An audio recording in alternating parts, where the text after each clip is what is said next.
नंदी भगवान महादेव के कहने से कृतका धाम पहुँचे। देवियाँ स्नान करने को गई थीं, कार्तिकेय मिल गए। नंदी को परिचय पूछा। नंदी महाराज ने सब कुछ बताया। कहा, हे शिवनंदन, मेरे भ्राता, मुझे पहचानो, आप भगवान महादेव के पुत्र हैं। मैं आपको लेने के लिए आया हूँ, आप चलिए। कार्तिकेय जी ने कहा कि मेरी ये माँ हैं, इन्होंने मेरा लालन पालन किया है, मैं जा नहीं सकता। बहुत आग्रह किया गया और इतने में वो 6 माताएं कृतकाएं आ गई। कार्तिकेय जी ने अनुमति मांगी। वो कितना रोने लगी, उन्होंने कितना रुदन किया। बात हमारे और आपके लिए, हम कहीं भी रहें, इतनी अच्छी तरह से रहें, इतने आनंद से रहें, हमारे लिए लोगों की आंख में आंसू आ जाए। मेरा हृदय इस बात में बड़ा कमजोर है, मेरी आंख में आंसू हाल ही आ जाते हैं। मैं भी इतना भावुक हो रहा हूं आप सबके समर्पण को देख करके। मेरी कोई बहन यहाँ मुझे मिली होगी, यहाँ कथा के बाद में, मुझे कहती है, महाराज जी मेरी पोजीशन 3000 रुपये की है, लेकिन मैं इसकी ट्रस्टी बनने का मेरा मन है, मैं अपना जेवर बेच दूँ। इस पूरे देश को मेरी व्यासपीठ की सौगंध है, यदि आप अपना जेवर बेच करके दान करो तो आपसे मेरी प्रार्थना है। मैं आपको प्रार्थना करता हूँ, जेवर बेच करके आपको दान नहीं करना है। जेवर आपके लिए है, जेवर आपकी बहुओं के लिए है, जेवर आपकी बेटियों के लिए है। और जीवन पर्यंत मेरी व्यासपीठ की एक कसम आपको माननी पड़ेगी, तभी मुझे आपसे प्रसन्नता होगी। वो मेरी बहन बैठी होगी इस पंडाल परिसर में, मुझे सब वक्ताओं में मन जोड़ना। मेरी कथा सभी वक्ताओं से नहीं मिलती, मेरे विचार सबसे नहीं मिलते, मैं भी सबसे नहीं मिलता, मेरी धारणा भी सबसे मुलाकात नहीं करती। मेरी धारणा अपनी धारणा है, मेरे विचार वो विचारे हैं कि जो किसी के लिए प्रतिकूल नहीं हो सकते। मैं आपसे दान पुण्य कराऊंगा, ईश्वर ने मुझे इसके लिए भेजा है, लेकिन मैं आपके जेवर तो नहीं बेचने दूंगा। उसमें मुझे कहीं किसी भी प्रकार की खुशी नहीं मिलेगी। तब से मैंने वो बात सुनी है। भैया कैमरा मत लगाना उस बहन के ऊपर, थोड़ा खड़े होकर के वो बताएगी, वो बहन जिसने मुझसे ऐसी अपने हृदय की बात करी है, ये है, ये देखो। मैं तो कोई गलत बात ही नहीं करता। मैं इस बहन को मिला, मेरी आंख में आंसू थे, और तब से अभी मेरा मन अभिभूत ही हो रहा है। तुम्हारी श्रद्धा के लिए, देने के लिए मेरे पास में कुछ भी नहीं है।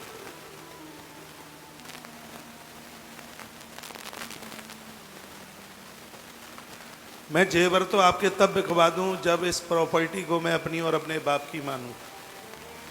इसकी मुझे चाहत हो, मैं व्यासपीठ को ऐसे झड़झड़ा के चला जाता हूं, मुझे ये नहीं पता होता कि यहाँ क्या आता है क्या जाता है। जो है वो सब धर्म पुण्य के काम में है। मुझे तो प्राण बचाने के लिए थोड़ा दूध और तन ढकने के लिए थोड़ा सा कपड़ा चाहिए, बस, और कोई जरूरत नहीं।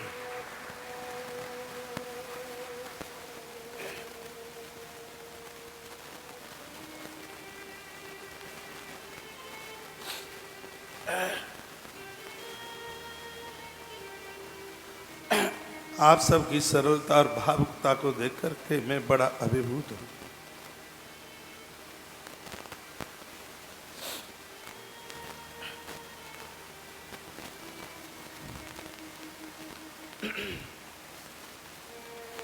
आगे भी आप ऐसे ही आते रहिए।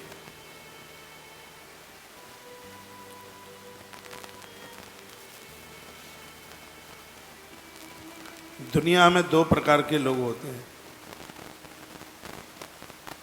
एक वो लोग होते हैं जो मिलने पर कष्ट देते हैं, पीड़ा देते हैं। एक वो लोग होते हैं जो बिछुड़ने पर कष्ट देते हैं, जो मिलने पर दुख देते हैं, पीड़ा देते हैं, वो खतरनाक लोग होते हैं। जिनके बिछुड़ने पर दुख होता है वो बहुत अच्छे होते हैं, वो बहुत बढ़िया होते हैं। जो बिछुड़ने पर दुख देते हैं, आप उनमें से हैं जो बिछुड़ने पर दुख देने वाले हैं। वो दुख नहीं होता, वो हर्ष होता है, वो प्रसन्नता होती है। हम कहीं से जाएं तो लोग हमारे लिए रोते रह जाएं। आदमी 100 साल जिया कोई मायना नहीं रखता, कछुआ 1500 साल जीता है। जिंदगी हो हमारी जितनी भी, हमारे न होने के बाद हमारी कमी का एहसास हो, लोग हमारे लिए रोते रहें, हमारा जीवन ऐसा हो। आप किसी भी क्षेत्र में, परिक्षेत्र में, कहीं भी आप जीवन जी रहे हैं, ऐसा जीवन जीना यह प्रकृति हमें याद करती रहे। कथा आप श्री कार्तिकेय जी की सुन रहे हैं। कार्तिकेय, कभी घर में बच्चों का जन्म हो तो उनका नाम कार्तिकेय रखिए। बड़ा प्रिय नाम है, प्यारा नाम है। कृतिकाएं रो पड़ी हैं, बच्चों को कंठ से लगाया। आज वह बालक स्नेहहीन वर्धतोष्मावि पुत्रोष्माकं च धर्मतः इतिक्त्वा कृतिका सर्वा कृत्वा बक्षसि कार्तिकम, छाती से लगाया। जिससे बहुत स्नेह होता है उसी को छाती से लगाया जाता है। अपनी छाती से, बक्ष से सबको नहीं लगाया जाता। जिससे बहुत स्नेह होता है वो बहुत अपना होता है, उसको अंक में भरा जाता है, उसे छाती से लगाया जाता है। कार्तिकेय को इन माताओं ने अपनी छाती से लगा लिया। स्नेहेन वद्धतोस्मावि पुत्रस्माकं च धर्मतः एतक्त्वा कृतिका सर्वा कृत्वा बक्षसि कार्तिकम, छाती से लगाया। बालक ने जाने के लिए कहा, द्रुतम मुक्षामि पाशपुस्ता, माताएं मूर्छित होकर के गिर पड़ी। कार्तिकेय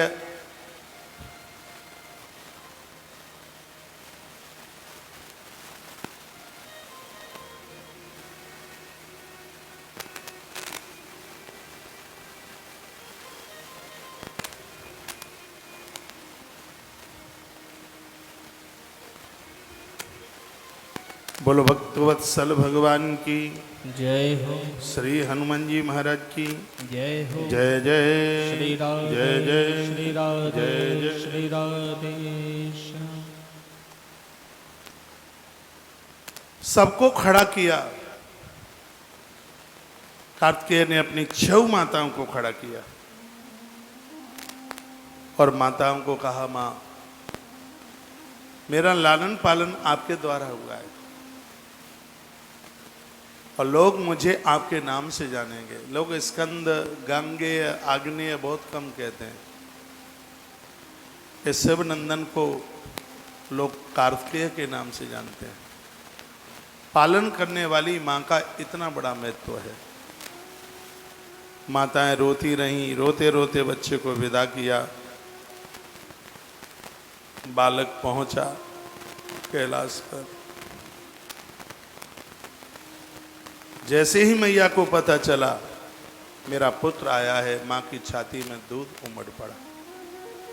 ऐसी मां है औलाद के लिए जिसकी आंख के आंसू और छाती का दूध कभी शुष्क नहीं होता, कभी सूखता नहीं है। आज लाल को उठा करके अंक में भर लिया। ये टीवी चलेगी। कार्तिकेय ने अपने माता पिता के चरण छू करके उनका आशीर्वाद लिया। तिथि पड़ी, कैलाश में उत्सव मनाया गया। सभी देवता चल करके आए। देवराज इंद्र अपना ऐरावत लेकर के आए और कहा, यह हाथी इस बालक के लिए। किसी ने अपना वज्र दिया। सब अपने आयुध हथियार देने लगे। महादेव ने भी एक त्रिशूल दिया, ब्रह्मा जी ने माथे पर तिलक किया और श्री कार्तिकेय जी महाराज को देवताओं का सेनापति बना दिया गया।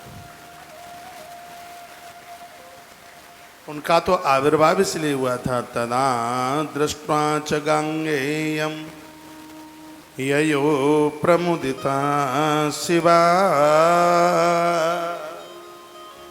आज गांगेय कार्तिकेय ने सबको बड़ी अच्छी दृष्टि में देखा, सब मुदित हो रहे थे, खुश हो रहे थे।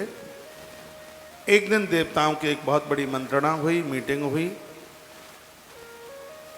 और उस मंत्रणा में एक दिन तय किया गया और कहा गया कि इस तिथि में तारकासुर का वध करने के लिए हमारी सेना प्रस्थान करेगी।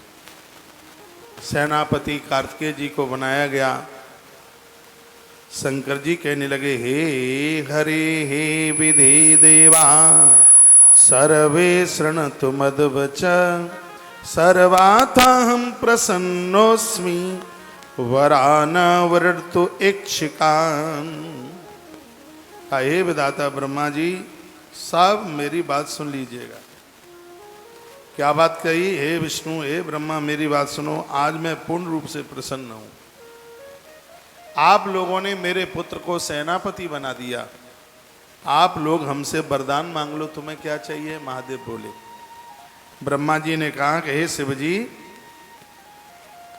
यदि आप हमारे ऊपर प्रसन्न हैं तो अपने पुत्र को आज्ञा दे दो कि अब ये तारकासुर को मार डाले। जिस तारकासुर ने हमें बहुत परेशान किया, कुमारेण हतो ये सहा तारको भवता प्रभु। इस कुमार का जन्म ही तारकासुर के लिए। कथा अब थोड़ा हमारे बीच में। कुमार जितने भी बच्चे हैं इस धरती के, उनका जन्म ही इसलिए चल करके आया है, हुआ है कि वो समाज के उस कुतर्क को समाप्त कर दें।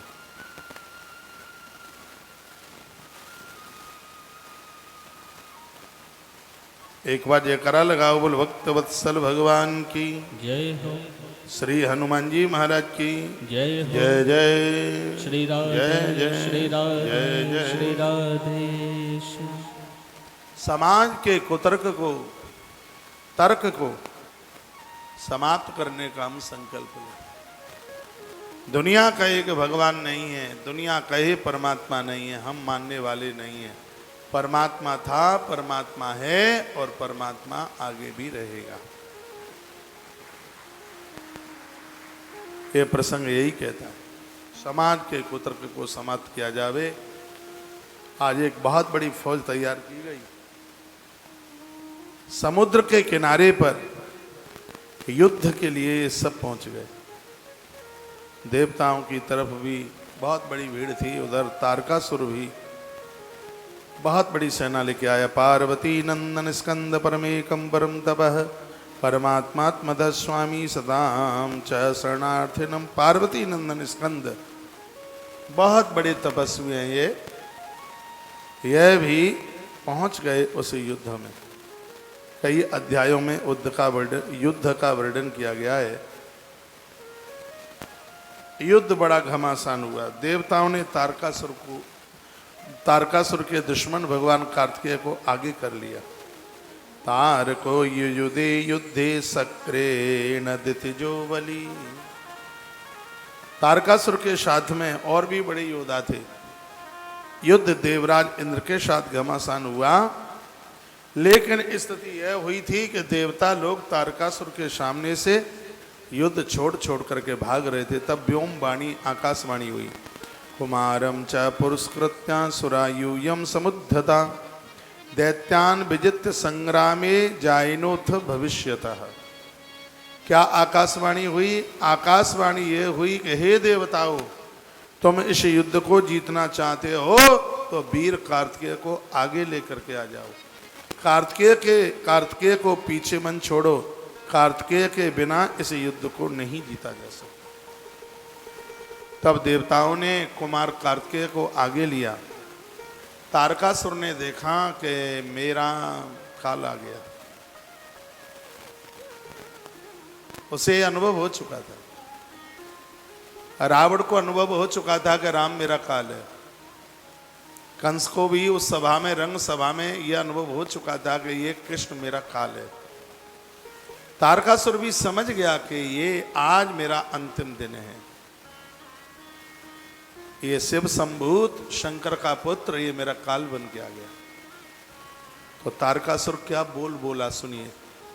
तारकासुर कहने लगा, कुमारो में घृतशाद विविध विष कथम कृत यूयम गतत्रपा देवा विशेषां शक्र केशवो।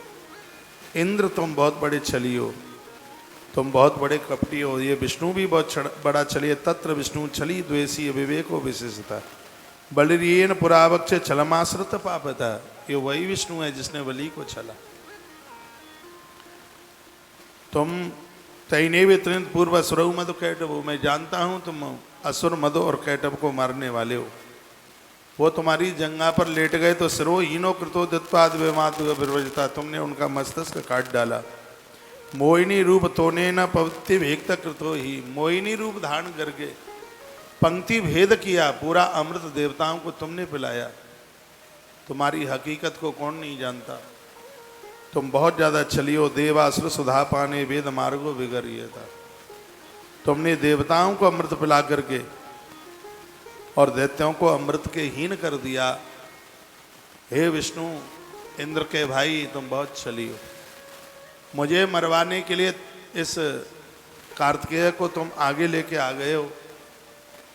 आज मैं बता दूंगा कि युद्ध की परिभाषा क्या है। तारकासुर बोला, रामो भूत्वा हता नारी बाली विध्वंसतो ही सा पुनवे श्रवणो विप्रो हतो नीत रहता स्मृति। तुम वही हो जो राम बन करके वैश्य श्रवण यानी विशस्रवा के पुत्र रावण का तुम हनन करते हो।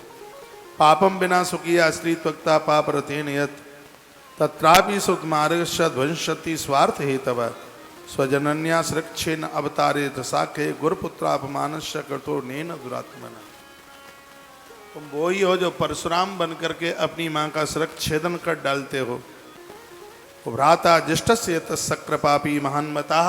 इंद्र के भाई विष्णु, चाहे जितना तुम कर लेना, आज मेरे सामने से तुम जिंदे नहीं जाओगे।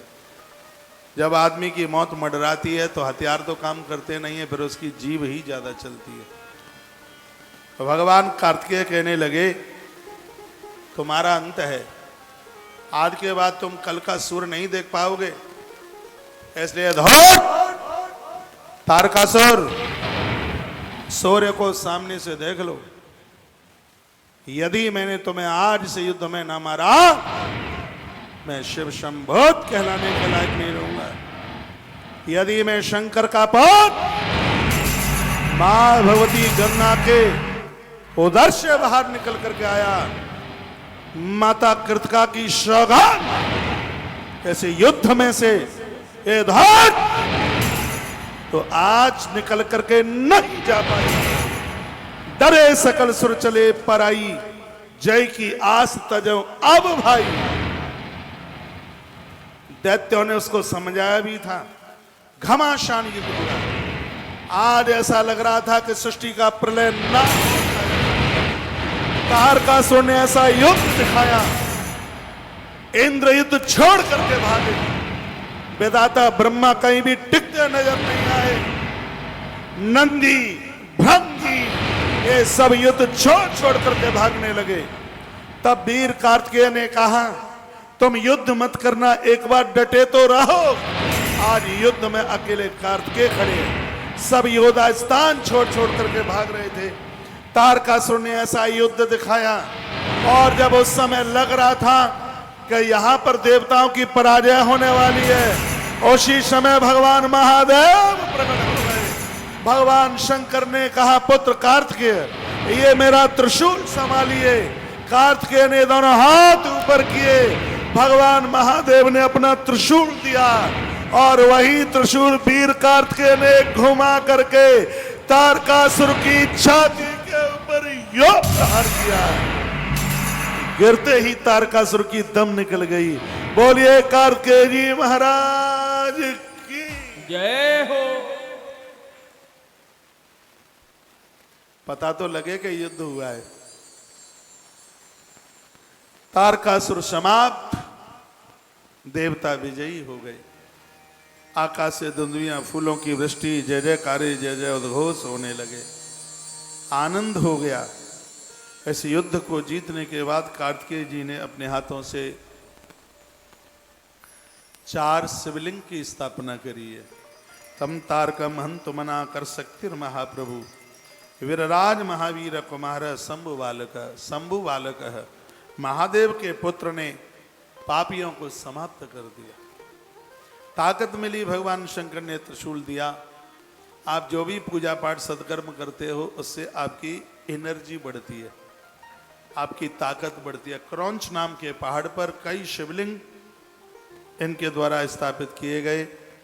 देव देव महादेव वरतात महाप्रभु, पीड़ितो हम प्रलंबेन कुमार शरणं गतः। हे कुमार, हम आपकी शरण में आए हैं।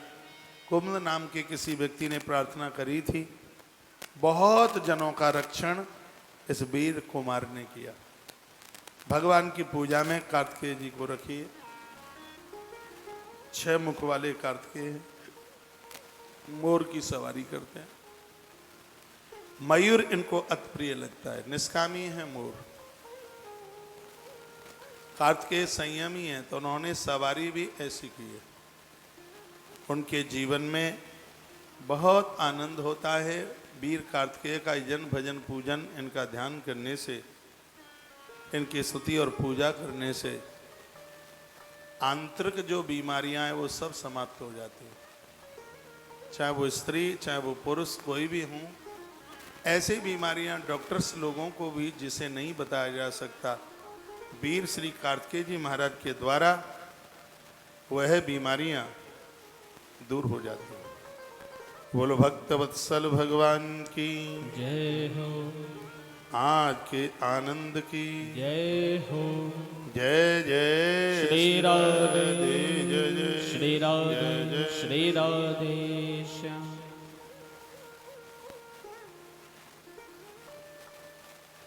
कार्तिकेय की कथा आपने सुनी है। सौनक ऋषियों ने कहा, सूत जी महाराज को गुरुवर बहुत अच्छा लग रहा है, बहुत आनंद आ रहा है। जैसे आपने वीर कार्तिकेय का चरित्र सुनाया है, ऐसे आप हमें गजानंद की कथा सुना दें। गणेश जी के 12 नाम बड़े अद्भुत हैं, रोज उच्चारण कर लिया करो। सुमुखशयी गदंतश्च कपिलो गजकर्णक, लंबोदृश्य विकटो विघ्ननाशो विनायक, धूम्रकेतुर्गणाध्यक्षो भालचंद्रो गजानन, द्वादशैतानि नामानि या पठे शृणुयादपि। ये 12 ये याद कर लो, बिल्कुल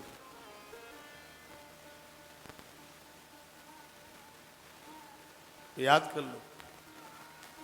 गणेश जी को 12 नाम 12 नाम लेकर के रोज अपनी पूजा को आरंभ करो।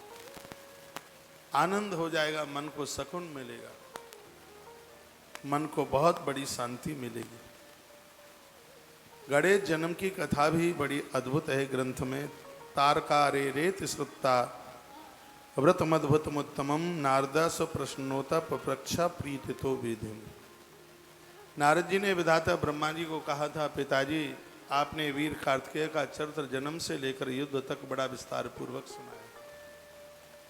माता पार्वती के दूसरे पुत्र हैं जिनको हम गणेश के रूप में सुनते हुए आए हैं, उनके भी कथा क्रमों को आप सुनाते तो बड़ा अच्छा होता। अधुना श्रोतमिच्छामि गाढ़ेशम व्रतमुत्तमम, तज्जन्म चरितम दिव्यम सर्व मंगल मंगलम। बहुत ध्यान से सुनिए। तज्जन्म चरितम दिव्यम सर्व मंगल मंगलम। इनका चरित्र बड़ा अद्भुत है और सर्व प्रकार से मंगल करने वाला है। गणेश जी का चरित्र बड़ा अद्भुत है। कल्प भेद के हिसाब से कई प्रकार से गणेश जन्म की कथा का वर्णन किया गया। कल्प भेदा गणेशस्य जनी प्रोक्ता विधिस्परात्, शनि दृष्टम सरक्षिन्नम संचितम गाजमानन। एक कथा तो ये आती है कि शनि महाराज के प्रकोप के द्वारा गजानंद का सिर छेदन हो गया। कल भेद की कथाएं हैं। माता पार्वती के यहाँ लाल ने जन्म लिया, सभी देवता वहां पधारे। देवता चल करके आए, उन्हें देवताओं में शनि महाराज भी आए। भीड़ भाड़ ज्यादा थी, शनि गणेश जी की तरफ देखते नहीं है। मैया पार्वती ने कहा मेरे पुत्र को सब आशीर्वाद दे रहे हैं और तुम देखते भी नहीं हो मेरे पुत्र की तरफ। शनि ने कहा मां मैं ना देखूं तो ही ठीक है, मेरी दृष्टि वक्रीय है, खतरनाक है। मेरी पत्नी ने मुझे श्राप दे दिया है। पार्वती से शनि देव बोले। पार्वती माँ ने कहा क्यों श्राप दे दिया? एक समय की बात थी, मैं कृष्ण का ध्यान कर रहा था। शनि कृष्ण भगवान के बड़े पुजारी है। कोकला वन पड़ता है ब्रज में, 84 कोस यात्रा में आप गए हों। कोकला वन शनि देव का मंदिर है।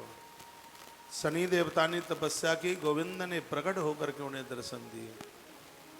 जो कृष्ण की पुजारी हैं, कृष्ण की पूजा करते हैं, शनि उन्हें परेशान नहीं करता। शनि की तो बस अपने बाप से ही नहीं पड़ती, सूर्य के साथ 9 और 6 का आंकड़ा है। उनसे कभी कभी ऐसा होता है बाप बेटे में पड़ती नहीं है। सूर्य वंश के राजाओं को बड़ा इसने परेशान किया। शनि देव कृष्ण के बड़े पुजारी हैं। शनि शनि कहते हैं माता मैं कृष्ण की आराधना में था, मेरी पत्नी 16 श्रृंगार करके आई और मुझे बार बार बोलती है मेरी तरफ देखो देखो देखो देखो देखो। मैं अपनी माला घुमाने में लगा, मैंने उसकी तरफ नहीं देखा तो वो इतनी कुपित हो गई, उसने शीघ्र ही मुझे श्राप दे दिया और मुझसे वह बोली कि मैं तुम्हें श्राप देती हूं, तुमने मुझे नहीं देखा तो अब जिसको तुम देखोगे तुम्हारी दृष्टि से उसका सिर छेदन हो जाएगा, तुम्हारी आंखों से जल के वो राख हो जाएगा। हनुमान जी ने, संत ऐसा कहते हैं कि हनुमान जी ने जब शनि को छुड़ाया तो हनुमान ने शनि को कहा खोल अपनी आंख, खोल अपनी आंख, खोल अपनी आंख। शनि महाराज ने जैसी आंखें खोली लंका जल के राख हो गई। ऐसा संत कहते हैं। शनि की दृष्टि बड़ी वक्रीय है। शनि ने जैसे अपने नेत्र खोले गणेश जी का सिर छेदन हुआ, उड़ गया आकाश की तरफ।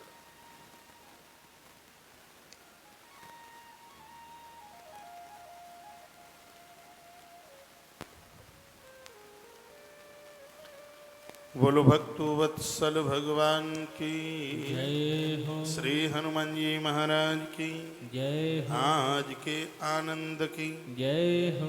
जय जय श्री राधे जय श्री राधे श्री राधे। एक गणेश जन्म की कथा दूसरी इस प्रकार से है। पार्वती मैया की 2 सहेली हैं, एक का नाम है जया और दूसरी का नाम है विजया। ये 2 हैं। एक दिन मैया स्नान को जा रही थी नहाने के लिए, इतने में ही भगवान महादेव आ गए। मैया लज्जा बस बहुत अंदर चली गई। नियम है हमारे ग्रंथों में बड़े संस्कार सदाचार का वर्णन किया है। कितनी सुंदर सुंदर बातें कही हैं। पति और पत्नी की बड़ी आत्मीयता होती है। शरीर 2 अंग, शरीर 2 आत्मा एक कहा गया। दोनों की इतनी अंतरंगता होती है। इतना होने पर भी बताया है कि नारी स्नान कर रही हो तो वहां पति को भी नहीं रुकना चाहिए। नारी वस्त्र चयन, पत्नी वस्त्र बदल रही हो तो वहां पर पति को भी नहीं ठहरना चाहिए। शंकर जी जैसे ही आए, मां स्नान के बाद वस्त्र बदलने को जा रही होगी, शंकर जी जैसे ही आए तो मां लज्जावश अंदर चली गई। महादेव उसी समय वापस लौट गए। तो जया और विजया बोली बहन भगवान के पास तो इतने गढ़ हैं, ये घर बड़ा सूना सा लगता है, चाहे जब आ जाता है कोई रोकने करने वाला भी नहीं है। आपको भी एक बेटा होता तो कितना अच्छा होता, कितना बढ़िया होता। एक था भी, उसको देवता लेके चले गए, सेनापति बना दिया, घर सूना साना पड़ा है। एक बेटा होता तो कितना अच्छा होता, कितना मलूक होता। और माँ उस समय उठन कर रही थी। उस घटना को कई दिन निकल गए थे। माँ पार्वती ने कहा हाँ एक बेटे को तो जन्म देंगे, और सुन जया सुन, हमारा बेटा कैसा होगा। वो उबटन का कुछ सामान रखा हुआ था, बेसन और पता नहीं क्या क्या जो जो होता है। लोग तो कहते हैं कि मैया ने अपने हाथ पांव खुरच खुरच के जो महल गिरा उसमें से गणेश बना के तैयार कर दिए। ऐसा नहीं था। उबटन रखा हुआ था कटोरे में। पहले साबुन बाबुन तो नहीं होता था, हल्दी बेसन ये सब मिलाकर उबटन किया जाता था, तो वो उसमें रखा था कटोरी में। सो मैया बोली कि सुन विजया, हमारा बेटा कैसा होगा। सो मैया ने आकृति बनाना शुरू कर दिया। कहा खाता पीता होगा, पेट उसका ऐसा होगा। मैया ने पूरी आकृति बना दी, छोटे छोटे हाथ पांव बना दिए। जैसे ही आकृति पूरी हुई, देख विजया जया ऐसा होगा हमारा बेटा, और जैसे का ऐसा होगा उसी समय उस आकृति में से एक वीर बालक पैदा हो गया। उसने मां को प्रणाम किया,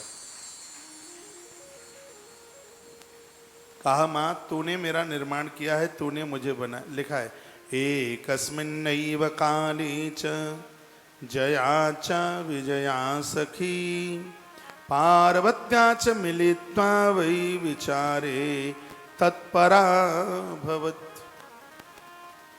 तथा कदाचिन्जत्यां पार्वत्यां वै सदा शिव नंदिनं परिभस्सार्थय जगामा गृहतांतरम। ये वही श्लोक हैं जिनकी चर्चा मैं आपके बीच में कर रहा हूं।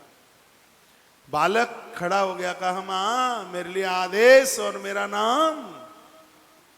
मैया बोली बेटा तू मेरा लाडला बेटा है, शंकर के जितने भी गढ़ हैं, मेरे महादेव बाबा के जितने भी गढ़ हैं, उन सबका तू स्वामी होगा, इसलिए लोग तुझे गणेश के नाम से जानेंगे। गढ़ प्लस ईश, जो सभी जीवों का स्वामी है, शंकर के सभी गढ़ों का जो स्वामी है, इसलिए लोग तुमको गणेश के नाम से जानेंगे। गणेश। जय गणेश जय गणेश जय गणेश देवा माता की पार्वती पिता महादेव। जय गणेश जय गणेश जय गणेश देव माताया की पार्वती पिता महादेव। इस आरती में एक कड़ी मुझे बहुत अच्छी लगती है, सूरदास जी ने आरती बनाई है और बड़ी आनंददायक आरती है। अंधेन को आँख देते मातन को, अंधन को आँख देते रोगिन को काया, मातन को पुत्र देत निर्धन को माया। अंधेन को आँख देत रोगिन को काया, मातन को पुत्र देत निर्धन को माया। जय गणेश जय गणेश जय गणेश देवा माता जाकी पार्वती पिता महादेवा। गौरी गजानंद भगवान की जय हो। गणेश जी खड़े हो गए, आकाश से दुनिया फूलों की वृष्टि, गजानंद का जन्म हुआ। गणेश जी ने हाथ जोड़े मां के, का किम कार्यम विद्धते तेभ्य करवाणी तबोदितम। हे मां मुझे आज्ञा करें, मुझे आज्ञा दें, मुझे क्या काम करना है, मुझे अनुमति दीजिए, मुझे क्या काम करना है, बताइए हमें क्या करना है। तो मैया बोली कथा देवी सुतस्तात ग्रह द्वारी स्ततो गण। गणेश मैं स्नान करने को जा रही हूँ बेटा, दरवाजे पर बैठ जाओ मत, और कोई अंदर आवे तो उसको रोक देना, कह देना मेरी माँ स्नान कर रही है इसलिए मैं अंदर नहीं जाने दूंगा। माँ स्नान करने को चली गई, जो भी दरवाजे पर आवे मज्जानार्थम सता माता, मेरी माँ स्नान कर रही है नहीं जाने दूंगा। इतने में स्वयं भगवान शंकर आ गए। शिव जी आए और बच्चे ने रोक दिया। शंकर जी आए तो कह दिया मज्जनार्थम सता माता क्वयासी तो ब्रजाधुना, काय को आए हो, कौन हो? तो मेरी माँ स्नान कर रही है। गणेश बोले, का कौन है तेरी माँ? कौन है तेरी माँ? तो मेरी माँ पार्वती है। शंकर जी चक्कर में पड़ गए कि हमें पतो ही ना है जो घर में लड़का कहाँ थे आएगा। पार्वती तेरी माँ है तो हम तेरे पिता लगते हैं। गणेश ने कहा हम नहीं जानते तुम्हें, आप जो लगते हैं। हमारी माँ स्नान कर रही है और माँ ने आज्ञा दी है कि किसी को आने ना देना, तो हम जाने नहीं देंगे बिल्कुल भी। महादेव ने कहा पार्वती तेरी माँ है तो हम तेरे पिता हैं, बाप हैं तेरे, अंदर जाना है, घर हमारा है। गणेश जी ने कहा भले ही घर तुम्हारा है लेकिन माँ की आज्ञा का पालन करना ये धर्म भी हमारा है, इसलिए हम आपको अंदर नहीं जाने देंगे।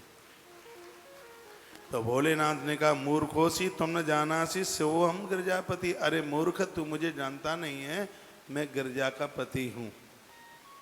बोल दिया स्वगृहम यामी रेवालह, ये घर मेरा है बच्चे। निषेधसी कथम इमाम, तू मुझे रोकता है, मरना चाहता है? हितक्ताः प्रविशंतम तम महेशम गणनायिका क्रोधम कृत्वा तदुप्रा दंडे नाता तुयात्पुनः। बड़ा क्रोध शंकर जी ने किया लेकिन बच्चे ने अंदर जाने नहीं दिया। शंकर छोटा मुंह लेके वापस चले गए और जाकर के नंदी को कहा नंदी देख रहे दरवाजे पर कोई मूर्ख खड़ा है जिसने मेरा रास्ता रोक दिया। नंदी आए से खूब मार पड़ी नंदी में, चले गए। गणेश का मुकाबला विष्णु भी नहीं कर पाए। इस युद्ध में विष्णु भी पराजित होकर के गए थे और स्वयं विधाता ब्रह्मा जी चल करके आए। ब्रह्मा जी की दाढ़ी से गणेश लटक लिए। ब्रह्मा जी कहने लगे हम बूढ़े, हमें छोड़ दो, दोबारा हमें को भेजेगो तो नए आएंगे, हमें छोड़ दो। गणेश जी ने ब्रह्मा जी की दाढ़ी छोड़ी और ब्रह्मा वहां से भागे। लद्दर पद्दर भागे ब्रह्मा। जान बची तो लाख उपाय। जो भी कोई जावे, गणेश जी ने सबको ढीला कर दिया। शिव पुत्र वाचा यात याते तो दूरे नो चेद्वै दर्शयामिया स्वपराक्रमत्वग्रम यासा धातुस्पास्यताम। सूत कहते हैं कि गणेश के भय से दूर दूर तक कोई दिखाई नहीं दे रहा था, सब छोड़ छाड़ करके भाग गए। स्वयं विष्णु शिव के पास पहुंचे और कहने लगे कि मैंने अपने जीवन में बड़े बड़े योद्धा देखे लेकिन मैंने जिंदगी में ऐसा योद्धा बालक नहीं देखा जिसने हम सबको पराजित कर दिया। महादेव को कहा, महादेव ने कहा कि मैं देखता हूं, जाके मैं बताता हूं। सो श्रीमान जी त्रिशूल लेकर के चले शंकर जी। इनको अपनी बड़ी बदनामी हुई कि छोकरे ने मुझे रोक दिया, घर हमारा, सब कुछ हमारा, और उसकी इतनी औकात, हमें रोका उसने। सो महाराज कई भेजे, सबकी दाढ़ी नोच ली गणेश जी ने। स्वयं भगवान महादेव पहुंचे। एको बालो खिलम सैन्यम लोड़ियामास तो दुस्तरम। गणेश जी ने संपूर्ण सेना को अकेले ने पराजित कर दिया। गणेश जी तो बड़े अद्भुत हैं, ये बहुत बड़े विघ्न हरता हैं, तो आ जाए अपनी पे तो विघ्न करता भी है। एक कथा आती है गणेश पुराण में कि भगवान श्री कृष्ण की बारात जाने वाली थी। गणेश पुराण में वो दूल्हा बन के ठीक ठाक से गए, रुक्मिणी हरण नहीं हुआ। तो सगरे देवता गए बारात में, गणेश जी भी गए बंद ठन करके। वो तो निकला हुआ उनका पेट है, उनका अपना सौंदर्य अलग है। ब्रह्मा जी गए, देवराज इंद्र जी भी गए और सगरे गए। ब्रह्मा जी बोले कि बारात बड़ी सुंदर है, पता नहीं ये मटका जैसा पेट लेकर के ये कहां से आ गया। वो देवता आपस में बात कर रहे थे। ब्रह्मा जी ने कहा ऐसा कुछ करो कि इसको बारात में न ले जाया जाए। इंद्र ने कहा कि एक बार दाढ़ी नुच गई तो माने नहीं, एक बार फिर चले जाओ उससे मना करने को। ब्रह्मा जी ने कहा कि मेरी तो हिम्मत है नहीं, इंद्र तुम चले जाओ। देवराज इंद्र ने कहा कि हमें कुछ समय के लिए और राज्य कर लेने दो, हाँ हम नहीं जाएंगे। आखिर में विधाता ब्रह्मा जी पहुंच गए। बड़ी मल्लू कथा है, सुनिए। ब्रह्मा जी पहुंचे। ब्रह्मा जी ने कहा वाह गणेश क्या कहें, आप तो आप ही है। खजूर के पेड़ पे बिठा रहे थे। तुम्हारा तो कहना ही क्या है, तुम्हारे बिना तो कोई पूजा पूरी नहीं होती। कृष्ण की बारात जा रही है और हम सब सोच रहे हैं कि सबसे पहली वाली बग्गी रथ तुम्हारा हो, सबसे आगे का। गणेश जी ने कहा वो तो पिता ने वरदान दिया ही है कि सबसे आगे रथ हमारा ही होता है, तुम क्या बोलोगे उसमें। यही तो हम कह रहे हैं कि रथ तुम्हारा आगे हो, लेकिन एक बड़ी दुविधा आ गई। मुंह बनाया। ब्रह्मा जी ने कहा बहुत बड़ा कष्ट आ गया, बहुत बड़ी विपदा आ गई। और गणेश जी के दरबार में विपदा शब्द ही नहीं होता, इनका नाम ही है विपदा हरण गणेश। तो गणेश जी के कई नाम है, उसमें विपदा हरण नाम है इनका। उन्हीं गणेश के सामने कह रहे हैं बहुत बड़ी विपदा आ गई, विपत्ति आ गई। गणेश ने कहा हुआ क्या। उन्होंने रोना जैसा मुंह भी बना लिया। अरे बाबा कुछ बक करोगे, बोलोगे कि नहीं, क्या हुआ। तो ब्रह्मा जी बोले गोविंद की बारात जाने वाली है। आजकल द्वारका के आसपास इतने राक्षसों का बोलबाला हो रहा है, यदि सगरे बारात में चले गए तो यह द्वारका जरूर लुट जाएगी। सब लोग सोच रहे हैं कि गणेश जैसा तो बलवान बहादुर कोई है ही नहीं, एक गणेश 1 लाख का मुकाबला अकेला करे। लेकिन करें क्या, तुम्हें छोड़ भी तो नहीं सकते द्वारका में, तुम्हारी वहां भी जरूरत है। 1 लाख की व्यवस्था नहीं कर सकते, 1 लाख भी द्वारका को नहीं बचा पाएंगे, वो आप अकेले बचा लेंगे। गणेश ने कहा बूढ़े बाबा क्या बोलना चाहते हो ये बताओ। वो आप समझदार, आप समझ ही गए। गणेश जी बोले लोग मुझे तो खूब लड्डू का भोग लगाते हैं। गणेश जी बोले मेरा तो खूब भोग लगता है, कथाओं में भी मेरा जन्म मनाया जाता है तो लडुआ जरूर बनता है। तुम्हें कोई लगाता नहीं भोग भाग, तुम्हें ही लडुआ खा लो जाके, द्वारका की रक्षा हम करेंगे। गणेश जी बोले। गणेश बोले हम यहां रहेंगे, हम रक्षा करेंगे। हाँ वो ही तो हम कह रहे थे। ब्रह्मा जी बोले। ब्रह्मा जी इंद्र के पास पहुंचे, का काम बन गया। अपने आप भवानी बक करी, वो अपने आप ही मान गए का हम रहेंगे यहाँ। सो महाराज सगरे सजे धजे बारात चली, नारद जी भी संग में थे। जैसे ही बारात आगे बढ़ी तो नारद जी लौट आए। नारद जी पे तो काम ही यही होते हैं। नारद जी लौट आए सीधे गणेश जी के पास। ओ जी ओ जी ओ जी कैसे हैं। गणेश जी ने ठोड़ी पकड़ करके कहा ठीक है। बारात में नहीं गए और नारद जी को सब पता है, बारात में नहीं गए। गणेश जी बोले आजकल द्वारका के आसपास राक्षस बहुत ज्यादा पैदा हो गए हैं, उनसे युद्ध करने के लिए हमें मुकाबला करना है, इसलिए हम रुक गए और सबको भेज दिया है। सबका मन था जाने का, हम रुक गए, अपनी राय से रुक गए। अच्छा ये हमारे पापा जी गड़बड़ करते हैं, वो ब्रह्मा जी नारद जी के पिता हैं, ये गड़बड़ करते हैं। इन सब देवताओं को अपनी सुंदरता का घमंड है, तुम बहुत सीधे साधे, बाप भोला तो तुम भी भोले।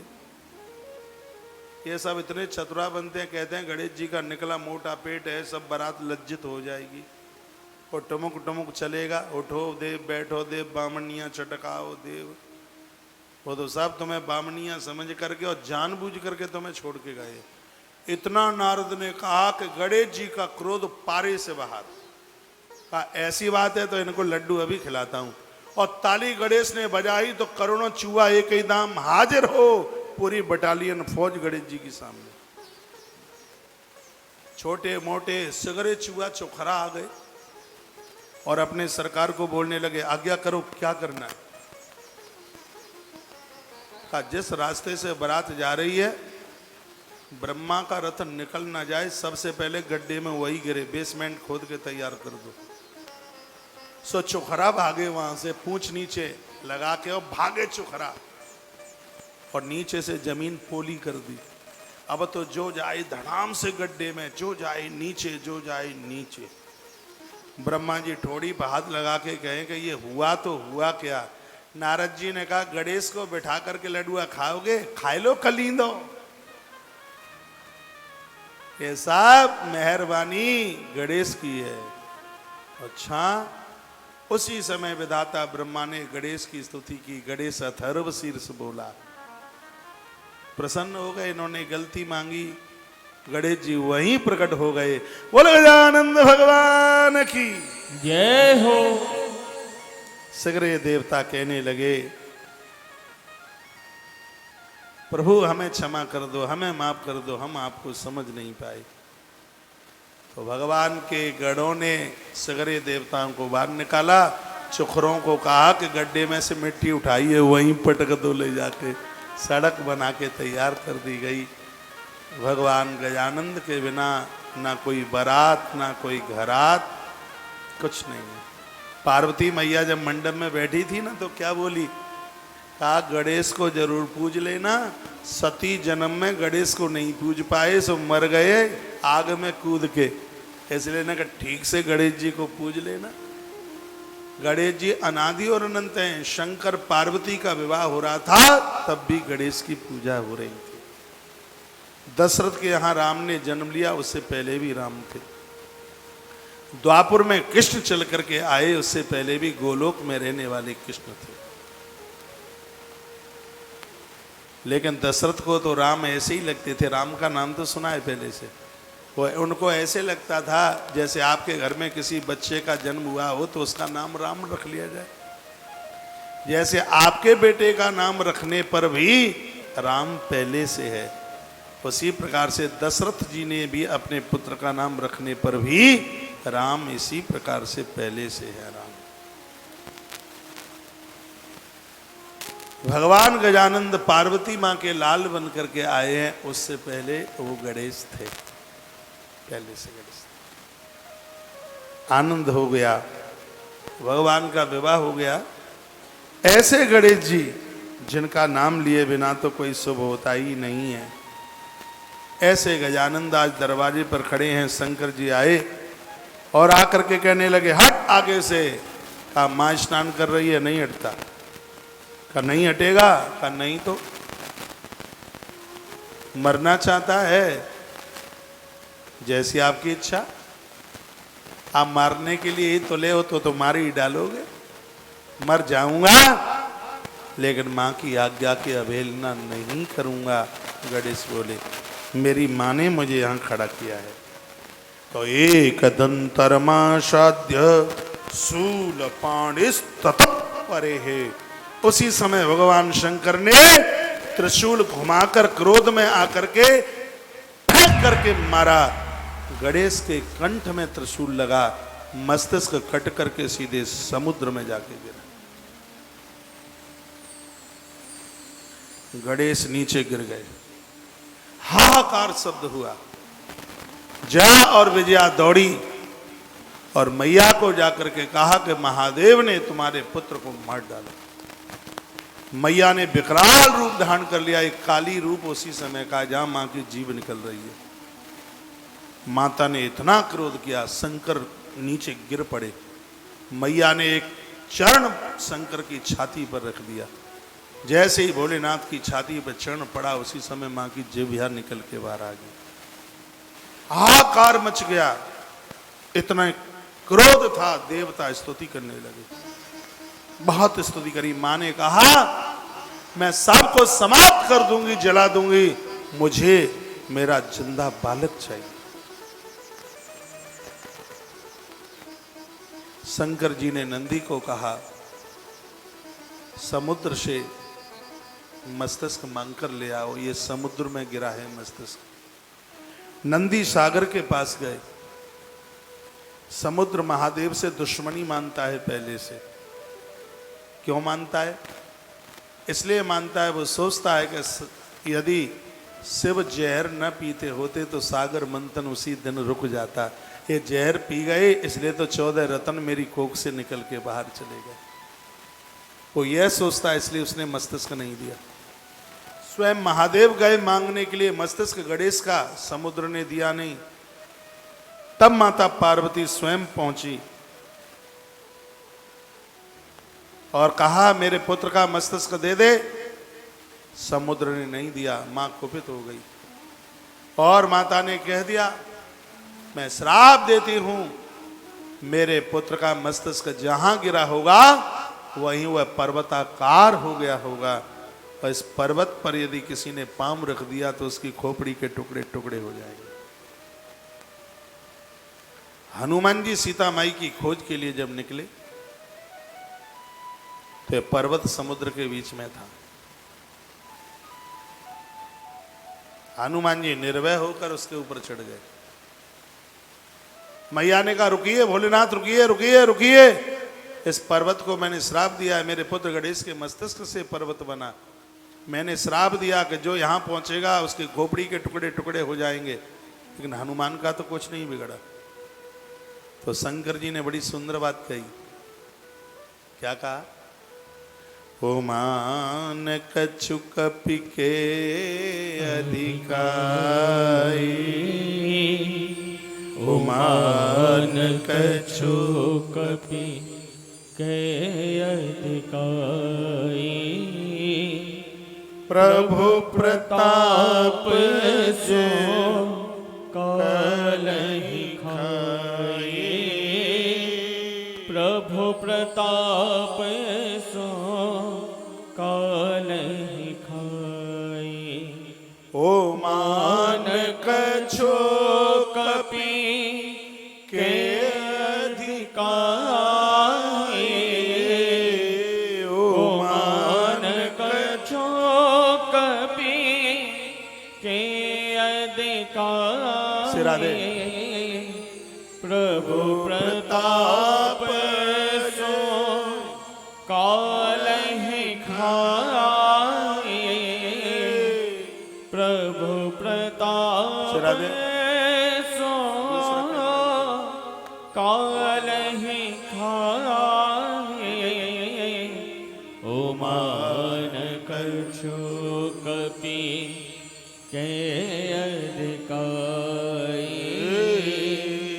प्रभु प्रताप सो कालहि खाई,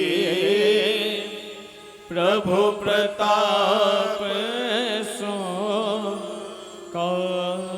कालहि खाई।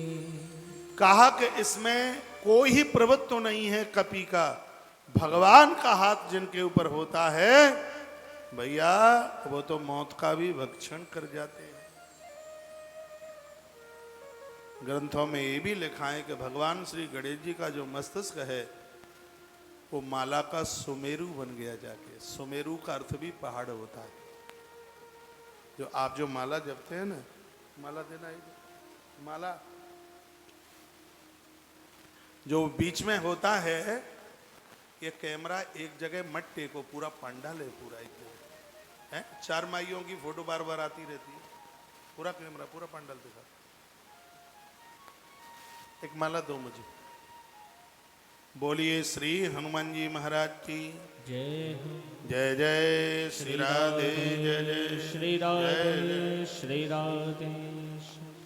माला नहीं है? एक जप वाली दे दो। सुमेरु तो जानते होंगे आप, बीच में माला को जब घुमाया जाता है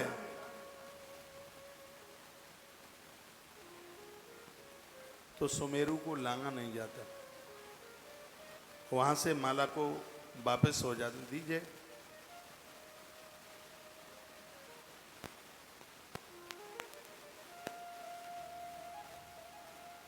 बोलिए हनुमान जी महाराज की। जय हो।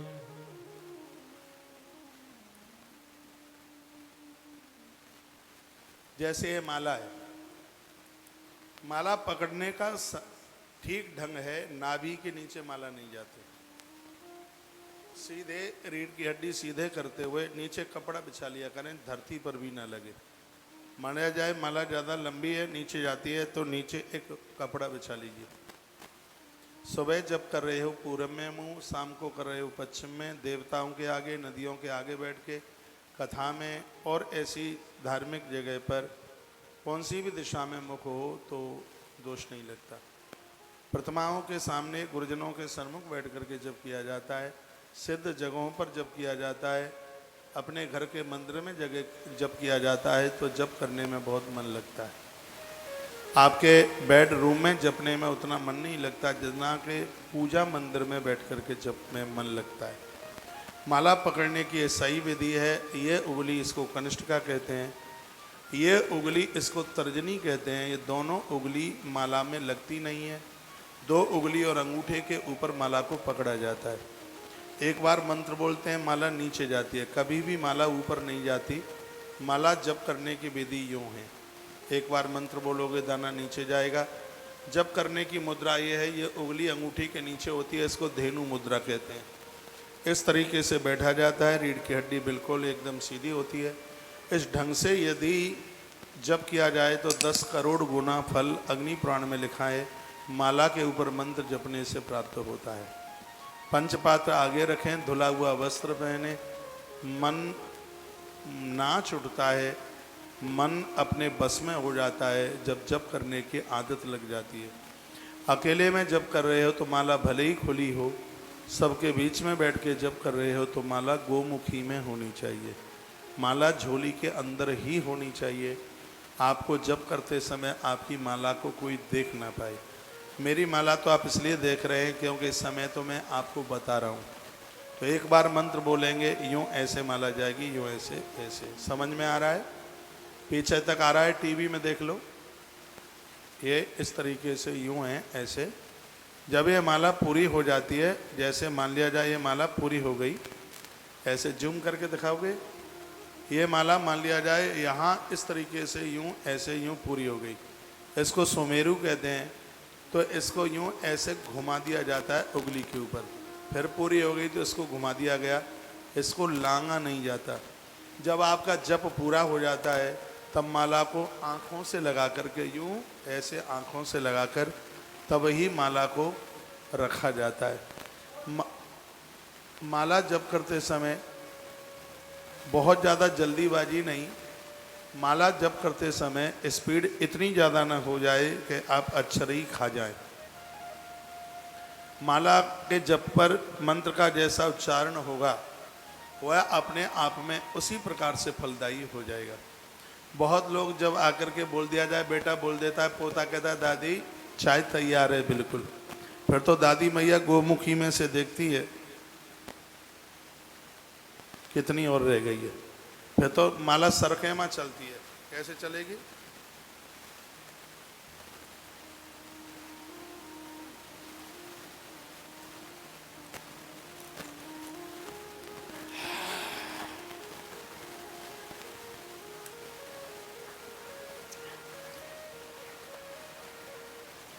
ला बहू अदरक बदरक डाला है कि नहीं?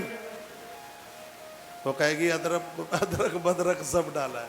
हाल ही माला को पूरा होने में देर ही नहीं लगती। माला के ऊपर चाय इतनी हावी है कि चाय माला को हाल ही पटक देती है नीचे।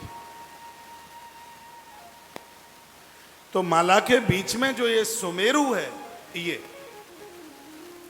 इसको गणेश का रूप माना गया है, इसलिए माला जपने से पूर्व इसमें पानी लगाया जाता है। क्यों पानी लगाया जाता है? क्योंकि गणेश जल तत्व के देवता हैं। जप करने से पहले माला पर पानी लगाओगे, आपकी माला सिद्ध हो जाएगी, माला चटकेगी नहीं, माला टूटेगी नहीं। माला को जब तक घी में डालते रहिए, माला को पानी में डुबा डुबा के रखोगे तो ये मनिया फूल जाएंगे और ये फट जाएंगे। धागा टूट जाए तो माला खंडित नहीं होती। दाना चटकने पर जब तक 100 दाने तक रहते हैं तब तक माला खंडित नहीं होती। क्योंकि आप 108 बार भी जपते हो तो गिनती 100 में होती है उसकी। 100 के नीचे मन का रह जाता है, पर उस धागे में कुछ दाने और डाल दीजिएगा। माला के दाने टूटते हैं तभी वो जपने के लायक नहीं होती। माला का धागा टूट रहा है तो उसको आप द्वारा परिवर्तित कर सकते हैं। मालाएं बार बार बदली नहीं जाती, किताबें बार बार बदली नहीं जाती, मंदिर में देवालयों का स्थान भी बार बार नहीं बदला जाता। आपके बेडरूम का बेड बार बार बदलना चाहिए। 1 महीने में 1-2 बार उसकी दिशाएं चेंज करते रहें। लेकिन मंदिर एक ऐसी जगह पर हो उसको बार बार बदलने की जरूरत ना पड़े। ये नहीं कि कभी उस कमरे में रख दिया, कभी उस कमरे में रख दिया, कभी वहाँ ले जाके रख दिया। मंदिर के लिए स्थान एक होता है, भोजन बनाने के लिए स्थान एक होता है, और जप करने के लिए जहाँ आसन लगाते हैं वो भी स्थान एक होता है। जिस माला के ऊपर जप कर रहे हैं वो भी एक ही होती है। 108 दिन में ये सब चीज़ें सिद्ध हो जाती हैं। माला भी, किताब भी, प्रतिमा भी, सब सिद्ध हो जाती हैं। तो इन चीज़ों को बार बार बदलिए मत, इनको जपते रहिएगा। जो मंत्र आप पहले से जप रहे हैं, गुरुदेव ने कोई मंत्र आपको दिया, श्रद्धा से उस मंत्र को जप कीजिए और पहले वाले मंत्रों को मत छोड़िए। बहुत ध्यान से सुने। ऐसे बहुत मंत्र हैं जिनको तुम लंबे काल से जप करते हुए आ रहे हो। गुरुदेव के द्वारा जब मंत्र मिला है, उसके जप के साथ जो मंत्र आप पहले से जप रहे हैं वो सब अपने आप में प्रभावी हो जाएंगे, सब ओम लगने के लायक हो जाएंगे। कभी कभी अनभिज्ञता में ऐसा होता है कि गुरुदेव से मंत्र मिला और पुराना वाला सब छोड़ देते हैं। ये बहुत बड़ी ज़बरदस्त गलती है, वो नहीं छूटना चाहिए। आप 7, 8, 9 साल के थे, जो मंत्र तुम तब से जप रहे हो वो छूटना नहीं चाहिए। पहले का जो है वो सब बना रहे, एक्स्ट्रा गुरुदेव के मुख से जो मंत्र मिला हुआ है उसको आप जप आरंभ कर दें तो पहले के मंत्र अपने आप में फलदायी हो जाएंगे। पहले से जो पूजा पाठ कर रहे हैं, हाँ, तांत्रिकों को छोड़कर, उल्टा पुल्टा भूत प्रेतों को छोड़कर जो भी पूजा आप कर रहे हैं, सात्विक पूजा, वह सब करते रहिए। पहले से राम कृष्ण को, महादेव को, गणेश दुर्गा को पूज रहे हैं तो सब पूजते रहिए।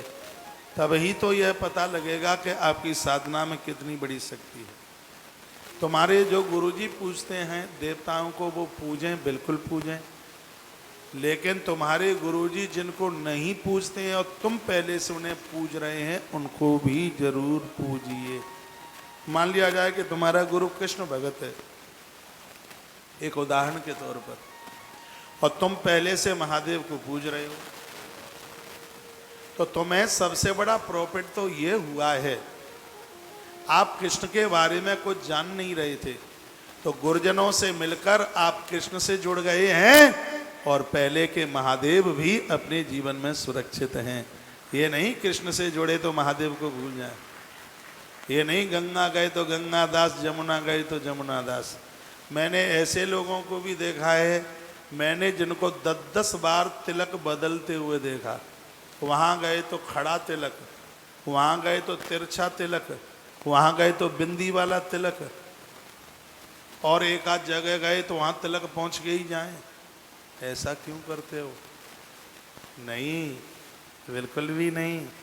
जो आप पूर्व से जिस तरीके से, हाँ, जिन महापुरुषों के, गुरुजनों के साथ आप जुड़े हैं, एक संप्रदाय के साथ जोड़िए, एक महापुरुष के साथ जोड़िए, लेकिन इस बात के हम बहुत ज़्यादा विरोधी हैं कि आप देवताओं को भूल जाएं। हमारी सनातन संस्कृति में ऐसा कौन सा देवता है जो पूजने के लायक नहीं है?